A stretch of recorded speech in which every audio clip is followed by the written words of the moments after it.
Hello everyone, and welcome to World of Darkness news show. I am quite sure I've actually missed our anniversary last week, where we were 40 episodes into World of Darkness news.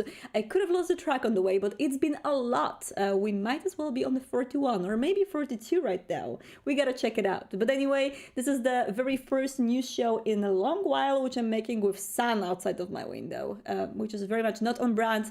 I hope you will you will forgive me for this horrible mistake of living in a non-winterland anymore. And we're going to dwell deeper into many news we have for today, and some of them from the very last minute, so I hope you will enjoy them. So to very quickly give you a summary on what we're going to talk about, let's start with, of course, the interview. As usual, we have a special guest today, and that's Matthew Webb from Jackalope Live Action Studios. He is known to Vampire the Masquerade community as the LARP organizer, and also as an avid fan and creator who has been with World of Darkness for a while, and recently he has been branching out to some more new waters, very big waters as well, as Vampire the Masquerade TikTok star, and it's amazing what he's been doing, and we are just in awe with what Matthew was able to do there for the past year. So we're going to dwell deeper into that as well, and we're going to also talk about updates with from Rave the Oblivion Afterlife. What can you expect to see from Afterlife this month before the release? We're going to mention Alexander Ward's one-shot, which happened yesterday and which you will be also able to watch in news sources soon, and Free Comic Book Day 2021. So that's something new and brand new news which we want to share with you today. Very happy about Vampire the Masquerade inclusion in that event. So we're going to start with Matthew. Usually when I talked with Matthew, I had the pleasure to talk with him a few times before this episode today. We very often talk a lot because, of course, we are both huge fans of Vampire the Masquerade, and once you start talking about that, there's no end to that. So I'm sure that you will also enjoy all of the insights that Matthew is going to bring to us today on the interview. And I'm going to join him on the call right now and see whether he's waiting. Let's check it out. Hello. Can you hear me? I can hear you. And I can see you. And now everyone can see you as well. Hello, Matthew, and welcome to the show. Hi. Hello, everyone in World of Darkness line. And not only you have a wonderful office, which I've complimented before, a very on-brand t-shirt as well, which I've also complimented before. But for those people in the chat who, by any chance, haven't met you in Vampire the Masquerade fandom just yet, which would be a surprise, but if they haven't, could you introduce yourself to our audience very quickly?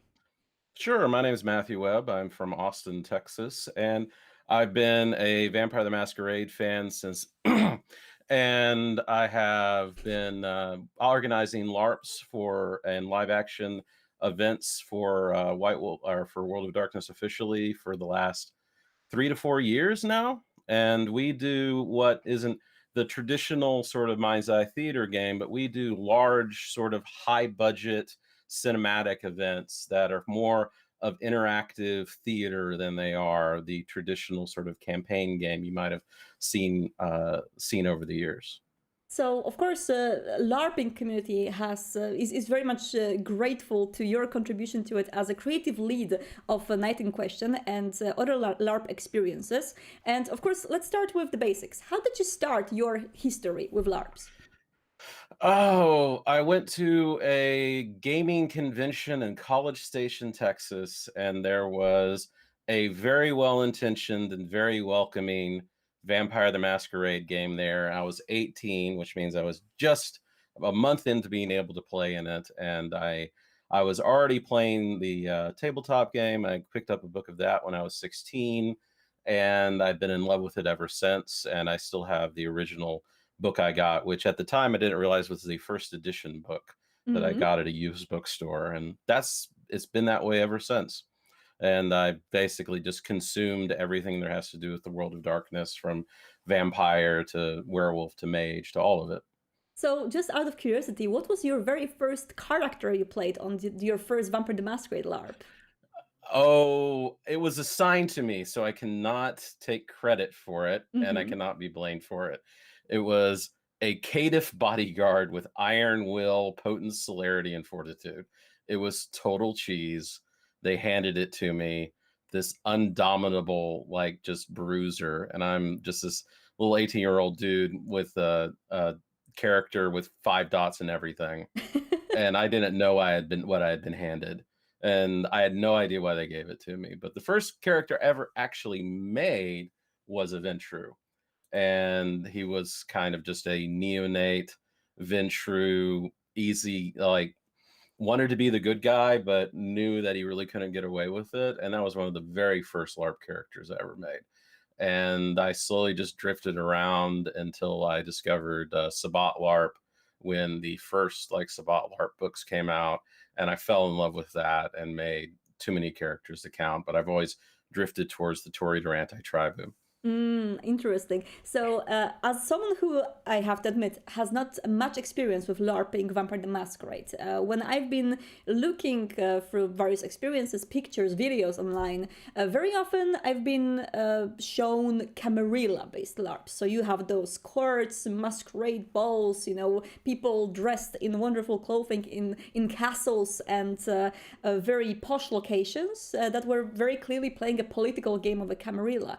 And here you come with a night in question, a Sabbat-based LARP. How is it to organize and lead and also to have players engage in a LARP which is very much like revolving around the faction of bloodthirsty monster vampires?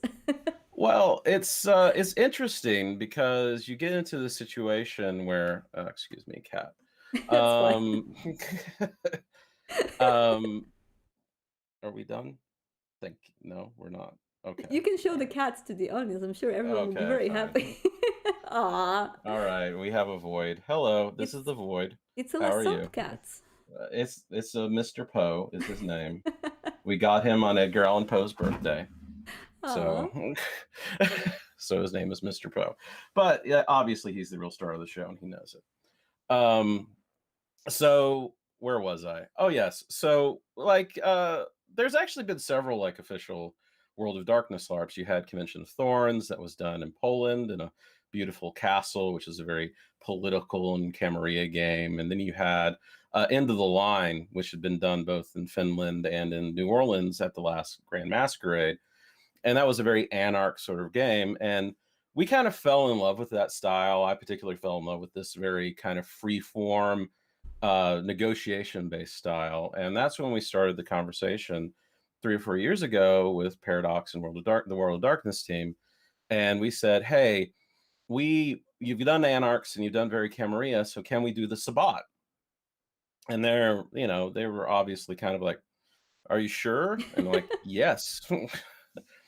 So we actually got the people who helped that did End of the Line, which is a participation design agency, and they consulted with us, and we created this scenario where it's kind of more of a, we call it splatterpunk horror experience, Mm-hmm. and it's different from a lot of vampire LARPs, not just because it's a Sabbat experience, but a majority, like 90% of the characters start out as mortal because the setup is that it's 1997 and it's an illegal rave out in the countryside outside of Austin, and we have a like concert site that's very rockabilly that we've Mm-hmm. taken over, and we dress that up, and people dress in the height of 97 raver fashion, which is always fantastic Of looking, course. and it's a what in Sabbat would be called a shovel party. It's a mass embrace, and what Mm-hmm. they're doing is that this is all a trap, and it becomes this very kind of bloody horror movie experience. But at the same time, we spend a lot of time teaching the players like this is a consent-based experience, which means you can't be forced to do anything you don't want to do. And we teach people how to negotiate outcomes. So, but it's one night, like no one gets out alive. Play to lose. One of the things that we like to say is drive your character like a stolen car. Definitely. And and we have a whole bunch of people who are haunted house veterans who set up like blood buckets and all this sort of stuff. So it's a very different LARP experience because it's very much more like going and you're having a like blood rave. We do have blood showers. We Oh. do play confusion during it, and that's like one of the penultimate moments of the night.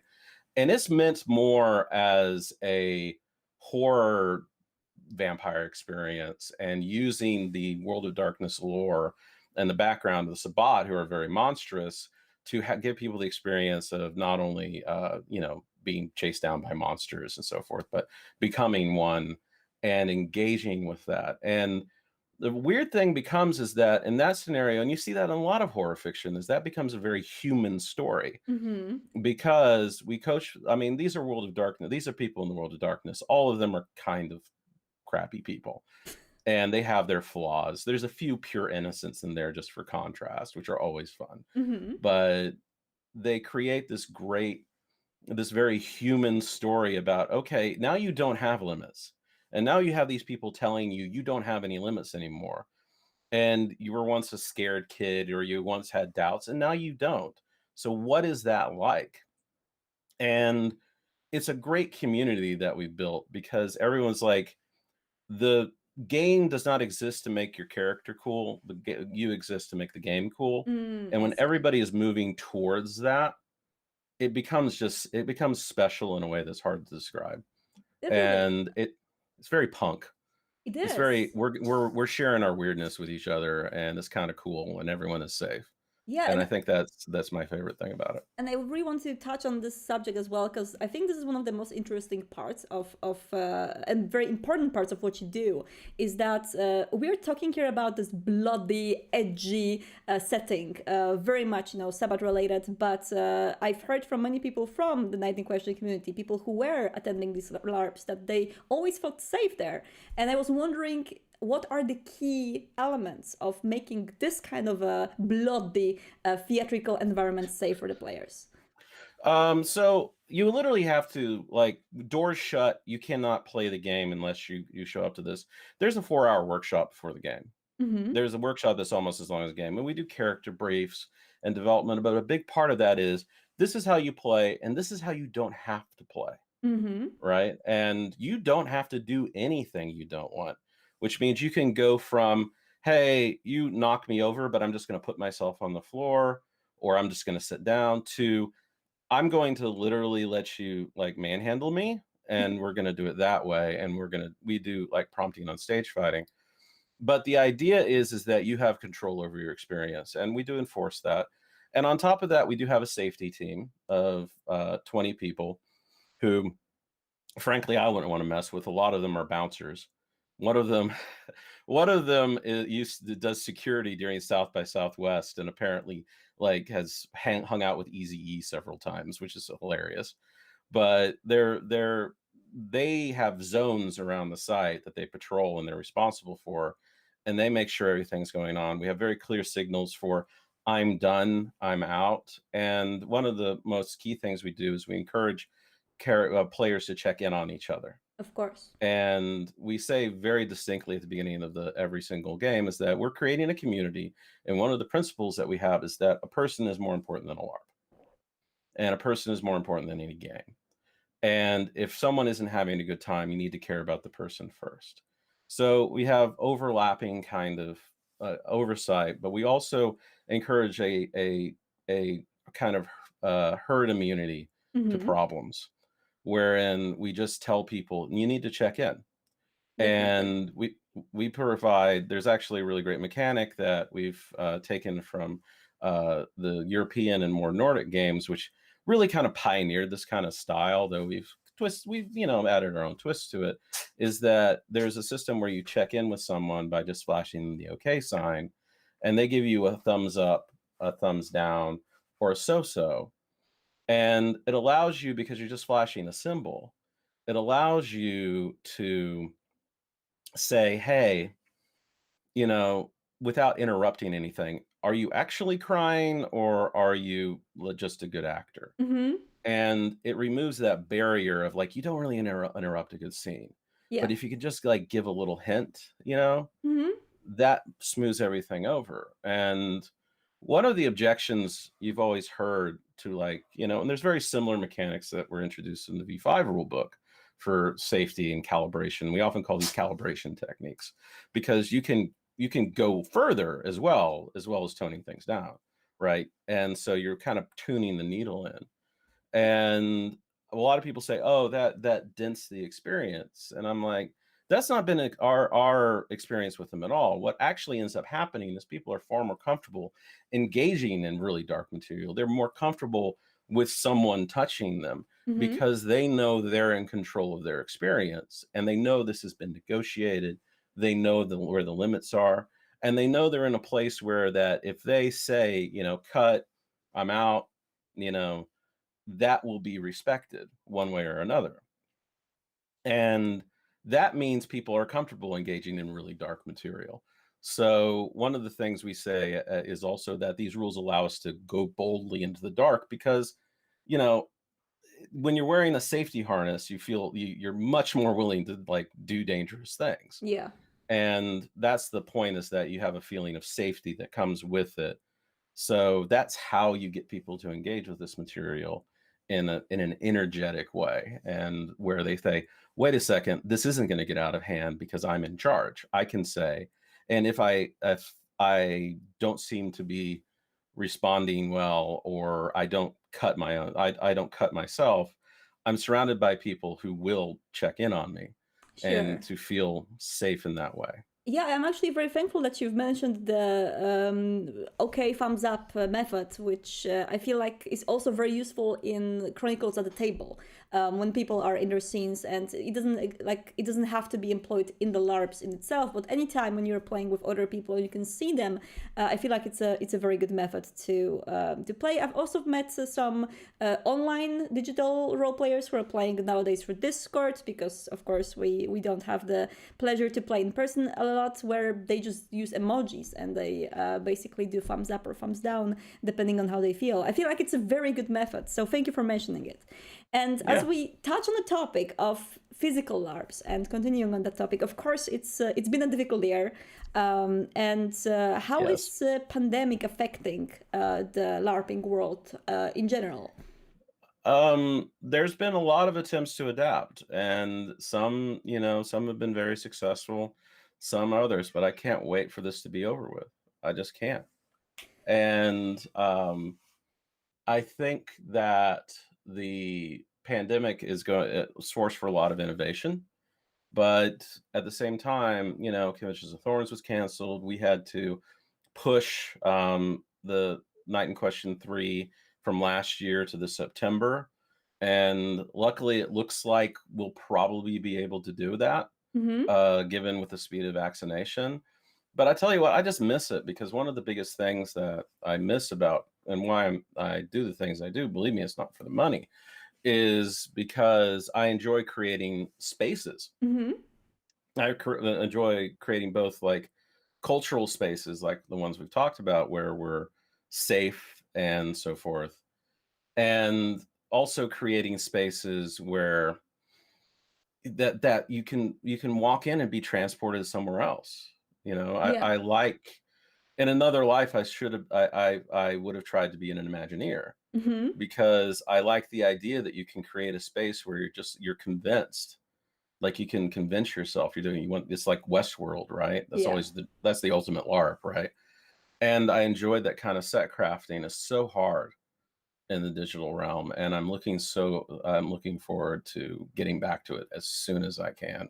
I want to both play. I want to go to Convention of Thorns in Poland again, because they're reopening that, and I want to start doing my craft again, because I love that level of set design, and the rest of the team does such gorgeous work. And if you see the pictures of the Night in Question online, um, I mean, it's amazing, this space where you just get to like become someone else for a while. And I think that's an extremely powerful experience, and I miss that deeply. And Definitely.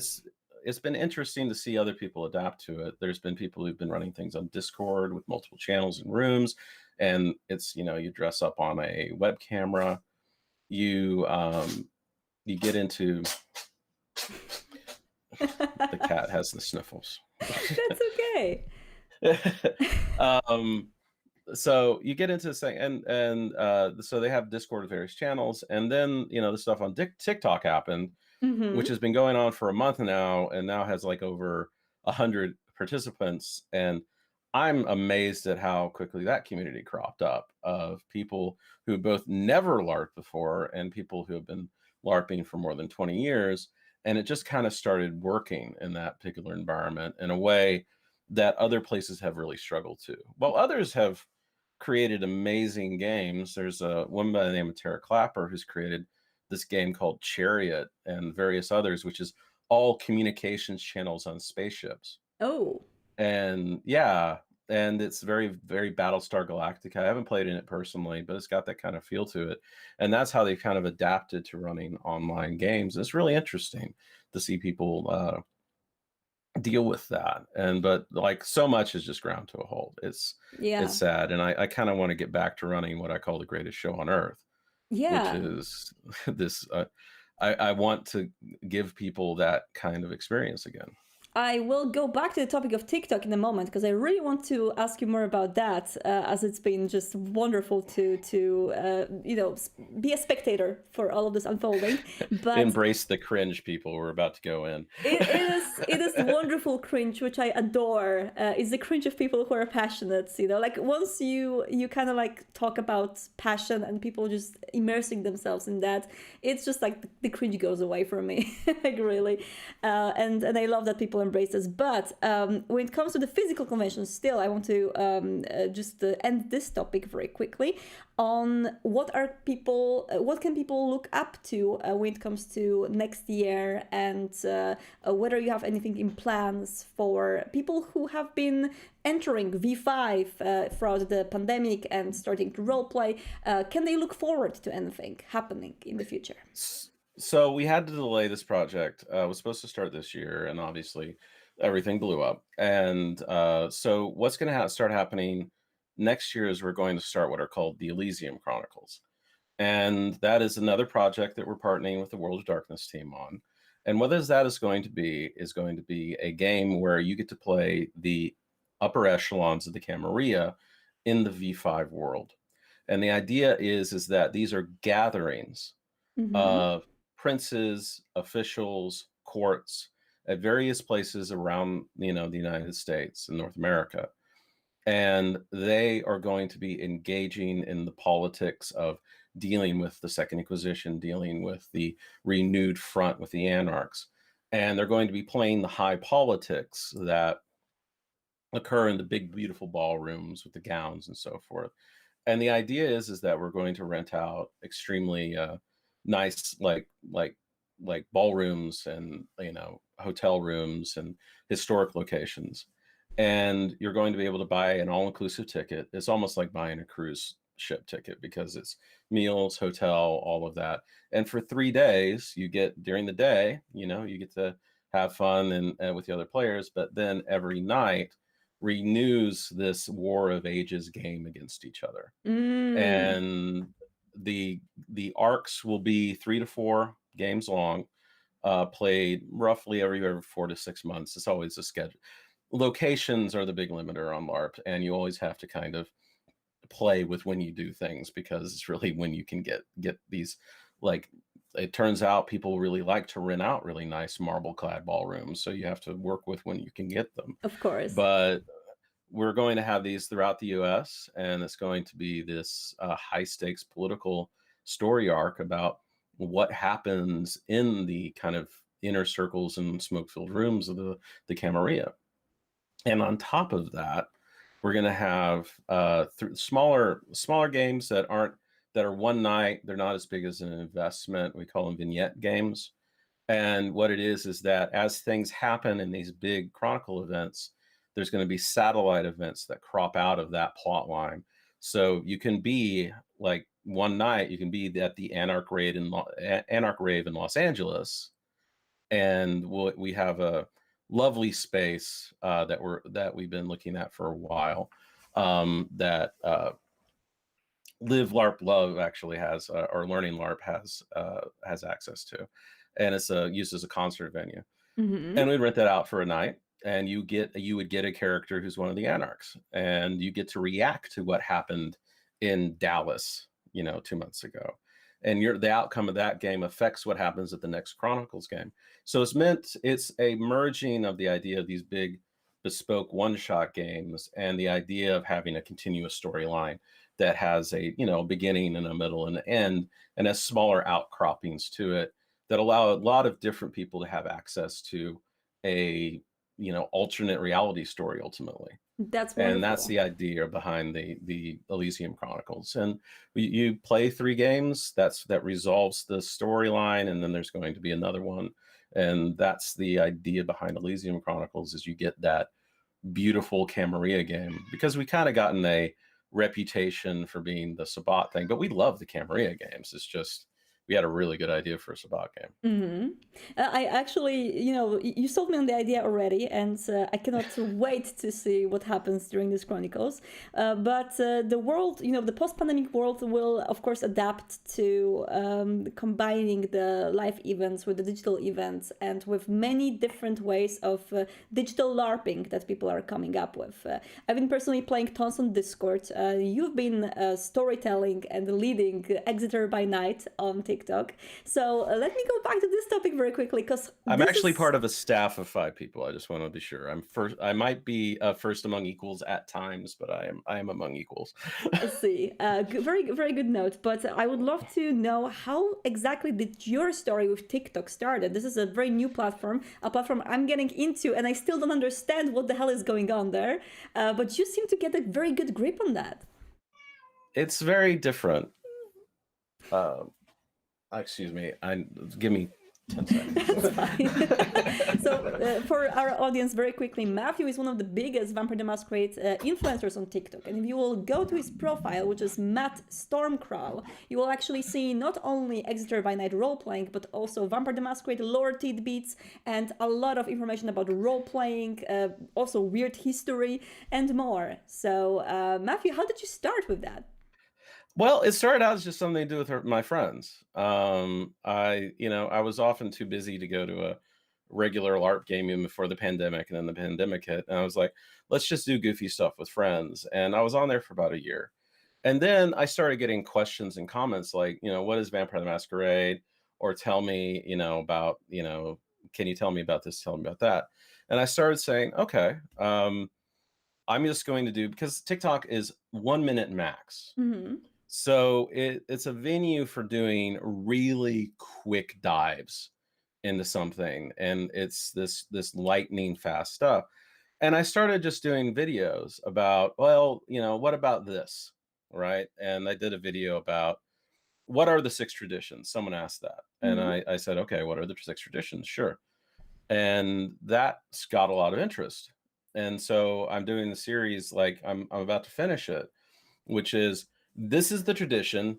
This is what it's supposed to be for. This is what the camera actually uses it for. Mm-hmm. And it's amazing because it's 60 seconds. Yeah. And but there was this hunger for, just like, there's so much stuff about the world of darkness. And I've read a lot of it, and what I haven't read I can find out. And just doing these quick snaps on things. And it's bizarre the things people are interested in. Like, one of my best performing videos is just, what are the Incanu? Mm-hmm. And I said, they're this thing that was introduced in first edition, and they never did anything with But it's until still for like eight, thousands, eight thousands of years. views, right? The thousands, like tens of thousands of views. And it's just like, it's these really quick kind of rundowns. And I just did one where it's like, this is the basics of what Vampire the Masquerade is, and it's me, Micro Machines guy, talking as quick as you can. And it's this real experiment in brevity. Mm-hmm. And I think that's really kind of the power of it, which is, you're not allowed any fat at all. So you have to elevator pitch everything. And a lot of it is just, like, I still did like cosplay stuff and stuff like that, which is basically me using my LARP costumes that I don't get to use very much, to do funny lip sync audios and things like that. And it started becoming a thing. And I went from just having like 1,000 followers to, like, almost 20,000 now. just by doing a combination of just, hey, this is this cool thing, to Vampire the Masquerade lore, to like doing like character briefs and stuff. And it became like this thing where it's like there was this hunger for someone to explain things to them. And there had been a there already was a very vibrant D&D and other tabletop community, but there really wasn't much of a Vampire the Masquerade community outside of just cosplayers. A lot of people were doing Bloodlines cosplay, so I Hmm. started doing a tag called VTM Talk because D&D Talk was the opposite, and it kind of took off. And people are like saying, I'm a fan of it. I'm glad that someone's actually explaining some of this stuff to me." And part of me says it's in the books, but the other part of me is like, but like having these really swift translations really worked out for people. And it's slowly become, I have a following for teaching people about how LARP works, or this is what Mind's Eye Theater is, or this is what Werewolf the Apocalypse and Mage of the Ascensions are. And I pepper it in with just jokes, like one of the other like most popular things. It's just me roasting you based on your favorite Vampire the Masquerade clan, I love that. which yeah, I believe the one for Hakata is, you're more attached to your animal skull collection than you are to your boyfriend. That is true, though. But No, I it's really like it's that. very casual. Yeah, and of course, from all of that, there was the birth of Exeter by Night. We have some people from that LARP, digital LARP, here in chat with us on Twitch today, and I'm very happy to see some of the faces. So I was actually wondering, because for people who have never seen TikTok before, who don't really have experience with the platform, you go to check out Exeter by Night TikTok, assuming this would be similar to a regular role-playing session or a regular LARP. And there you see people dressed as vampires who are doing lip syncing, jokes, recreation of movie dialogues. Then they are doing some duets when they are actually role playing. How does it work? So it's kind of, we're making it up as we go along. It's Mm-hmm. chaos. It's that beautiful golden age of something where no one knows what they're doing, Yay. right? And but it seems to work. And what happens is that people create characters, and that we eventually, we're just doing things in private messages, but eventually we created a Discord. And what it is that we're taking a lot of the lessons from the negotiation based games that we do in LARP, and this is all negotiated. We don't use a system, and we say, hey, I want this thing to happen with me and you, with your character. And the negotiation happens, and then the rule is, if it's not on TikTok, it doesn't exist. So there's Mm-hmm. no side role play, there's no text role play. And what happens is, you often have these people filming events or private moments with their character, or people walking into someone's bar. And then there's this thing on Twitch, or I'm sorry, on TikTok, where you can either duet someone, which is the two videos play side by side with the Mm-hmm. sound of both. So you have these interesting improvised conversations where literally I will say, "So what are you up to?" And I will pause for 2 seconds, and then I will continue, Mm. and you in the duet will be able to respond to me. We kind of already know how the scene will go out because we've already talked about it, but it's this very kind of yes and sort of improvisation. And there's also something called a stitch. And this Yeah. was all like, no one intended this to be used this way. It's actually really cool that players are kind of figuring out how to use these, where you stitch the end of someone's video and you get like the last 5 seconds of it, or very specific 5 seconds. And then you can make your own video at the end of it. So it's like, I walk into the bar and then you stitch the end of it, and then I add my bit to it. And there's a whole series of responses and back and forths.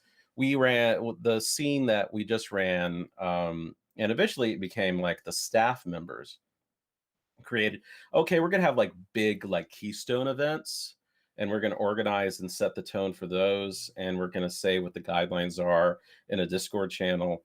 And from there, people created, and we created this giant gala that the Yeah. Camarilla was hosting. I've seen And tons people of were, talks for that. Yeah. yeah, and basically every character got to shine. You tag other people as you approach them, and you have these conversations. and you can be, you can snark at each other, you can talk to each other, you can play out having these back and forth scenes with each other through the TikToks, and people come and they watch it and they piece them together. The only real issue is if you try to jump into it, it That's is all right. often the case that it's all jumbled because TikTok won't present things to you in a chronological order, Yes, which is irritating. that's the Aw, issue. void. We do have a cat as well. It's for some reason it's a cat stream, but yeah, I've noticed that it is kind of difficult to catch up to the regular meta plot of Exeter because of the chronology on TikTok. So, what would you say to people who want to get deeper into Exeter and actually participate in it? So, joining Discord is important. I do videos as kind of like I've become the historian of the game to a certain extent. I have the largest following, and people tend to see my stuff. Mm-hmm. And so I regularly post summary videos, which are this has happened, this is what's going on, and we'll go from there, right? And major events are announced. But the real point is to pull into the Discord. We're starting a wiki because we've got dozens and dozens of characters who've created this fictional city of Exeter, Mm-hmm. which because things are so loose on TikTok, it's kind of hard to police the borders really and enforce lore. Exeter is a fictional city. The only thing we've said about it is that it's got a few distinct districts. We don't even have a map for it, and they just have descriptions of this is the east of that, Mm-hmm. and it's somewhere in the American Midwest, and it's on one of the Great Lakes. That is the only details because one of the things we encourage is that Exeter exists as a tool to tell stories with. It's not a simulation of a city. It's not meant to be 100% real. It's meant to be a place for you to tell stories in it. And even if you look at the descriptions we have on the Discord of the various districts, it says, so this is Highland Park. It's the ritzy part. If you want to be hanging out on a balcony, a marble tiled balcony looking over the city, this is where you go. Mm-hmm.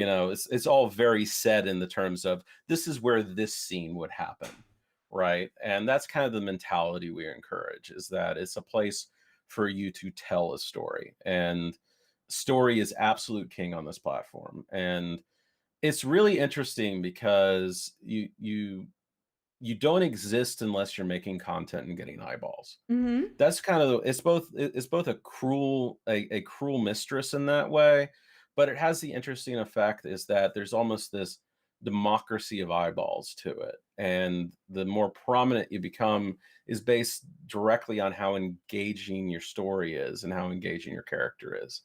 And it really has caused people who have never LARPed before, who have only done other cosplays and stuff, to really come out and shine. And people are like fans of these characters in a way that you might see in certain Twitch streams. But we have people who are really invested in characters that people kind of made up out of nothing. Mm-hmm. And, there's an ongoing kind of Romeo and Juliet thing going on. Well, Ah, like several. romance, the best part. Yeah, well, there's tons of romance. People love that stuff. And, it's kind of funny because people are like, why is there so much romance? It's like, because it's a vampire game. Of That's what. course. It's going to be two things. It's going to be very gay and very romantic. And if you're not ready for that, sorry. Matthew, You thank didn't you. know what you were hanging out for. Thank you. This is yes. I just want to say yes. It's total, like the closest thing I think is like Hong Kong blood operas Mm-hmm. where you're blowing holes in things with machine guns and then you're having tear-felt goodbyes on rooftops. That kind of storytelling, that's what vampire is in the West. Is that, yes, it's got the horror and it's got some action movie stuff, but it's all just a soap opera. And if you this like the venue just really, really, because you don't have to deal with the awkwardness of being romantic to someone in person. That's part of it. Mm-hmm. But the other thing is like the venue really encourages like investment in interesting and engaging characters, which Definitely. means it really lends itself to like people who really love each other or really, really hate each other. And I'm playing the antagonist, and people just love to hate. He's just a stock character I played in several places because I really didn't plan for him to be there, but people decided they liked him. Who's a Sabat, Toried or anti-tribu. and they love to hate him. Hmm. They absolutely love to hate him because he is a snarky, uh, evil, manipulative jerk, And he killed a and player everyone is recently, hasn't he? hmm? There was a character that Well, died out of his hand kind of recently, wasn't there? Or maybe I'm confusing I facts. there was a character who died, Yeah. and they chose to die. They were a Tremere Ghoul, Hmm. and basically these are the V5 Sabbats, so they're not interested in the city as like territory. They're interested in they're off fighting the Gehenna War. So they were here to get something. They Hmm. ran some things to distract people, but they were here to get something. And they raided this library for some ancient tomb, which is basically a snack menu for them. Is this ancient book about the antediluvians and Methuselahs, and with keys to where they are, and so that's just a catering menu for the Sabbat. And they went and grabbed that, and the ghoul was protecting it, and the ghoul said, "You know what? I'm perfectly fine with that character dying." And that one got that they did a very touching kind of death scene, and Pierce, being Tory to anti-tribe trash, of course, said something dramatic and overly overly flowery over their dead body because that's how he rolls. I've seen reactions And to that. People were so emotional about this. People were actually sad about the death and also very, very hating the person who was gloating over their dead body. yeah, exactly. And it's like, but other people are like Pierce actually said something weirdly touching, like Mhm. you were what you were, and that is noble in its own way, That's right? You true. weren't trying to be something you weren't. And that kind of like that kind of is melodramatic. It's very amateur hour, but it's fun, and it's a Hmm. very fun sort of, you know, goth melodrama. And like it's when you only have 1 minute to do it, it's like absolute like purity of story, right? And you're just going through it, and like people get invested in these characters. People were like, "You killed that ghoul." I liked her because she was this geek. She was this library geek who just did these fun little scenes where she was hanging out with a thin blood and like, like manning the desk and dealing with all these like vampires who think they're so important. And she was Hmm. almost a comic relief character. It was almost as if someone had killed Willow in Buffy the Vampire Slayer. Oh And people no. were like, yeah, like, yeah, and like there's like that was just a fun like lower decks character, and she got in the way, and so one of the Sabbat killed her, and everyone was really upset about it, and they were like, but it's very much like, okay, yeah, we hate you, but don't stop. Absolutely. And Matthew, I live for the goth melodrama. Like I just wanna consume it for dinner, breakfast, and all the other meals. So, in order for our audience to also follow Exeter and yourself on social media, where can we find all of this wonderful stuff? So I'm Matt Stormcrow on both TikTok and Twitter. Hmm. If you're interested in the LARP side of things, the night in question is on for September. And if, knock on wood, nothing happens, but if something does, all tickets will be moved forward. And then so that will be on Jackalope LARP is us on Twitter. And it's also jackalope-larp.com is the website for our for getting tickets and getting signed up. Great. And so when we want to get involved in Exeter and actually play, what should we do? So go on TikTok, you can follow me, and there's links to the Discord in the videos that are the summaries. They're pretty easy to find because they have the World of Darkness art and the Exeter by Night on the top. There's Hmm. been one that was recently out. Go into the comments, you'll find a link to the Discord. You join up and you're able to just come in, you introduce yourself, and there's a whole bunch of people to show you, like, this is how you propose a character, this is how you talk to the staff. There's some very simple limits that we put onto it so you don't get like you know, the silliness that sometimes comes from a free form game. But you can make anyone who's 200 years or younger, and is any of like the main clans and Anarch and Camarilla, and it's generally very loose. And we do encourage people, because we're looking for that drama, we're looking for that very like personal thing. It's less remote elders and there's a few politicians, but we really encourage people to make like people. Mm-hmm. And because of the venue, or because of where we're doing it, it's very important that you make someone who's interesting, most of all, and truly like engaging, and that usually means a flawed character, a troubled character, somebody that you can really look at and like root for or hate, Mm-hmm. depending. But it's got to there. It's the best thing is to create something that is bold and identifiable. I think is the best way to create a character for this particular type of game. Absolutely. I cannot wait to explore more of this world as I am entering the grounds of TikTok with Vampire the Masquerade as well. Welcome to being tick trash. I really And like. just so everyone knows, we are totally self-aware that this is ridiculous, but we just don't care because It's wonderfully ridiculous. Like, this is the ridiculousness I live for. This is the goth melodrama, and I love this term. I'm going to use it forever now.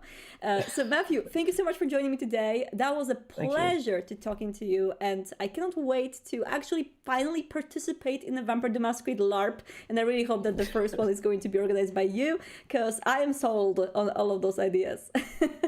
Thank you very much, and I hope to see everybody soon, either online or in person. Absolutely. And I can't wait for other people from our audience to find you either on TikTok or other platforms and see the wonderful things you're doing. Thank you, and I hope to see you here again, Matthew.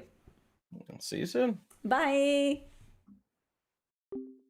So that was Matthew Webb from Jackalope Live Action Studios, and also from Exeter by Night TikTok LARP. I'm actually going to move very quickly to this next slide to give you a very quick summary. Exeter by Night is the community-driven LARP experience on TikTok, which I have observed for a while right now, tried to understand, and the more I observed it, the more immersed I got in it. It's something that at the first glance might seem to be completely alien for people who are more used to more traditional LARPing or role-playing experiences. But the more you get into it, the more you start to get it.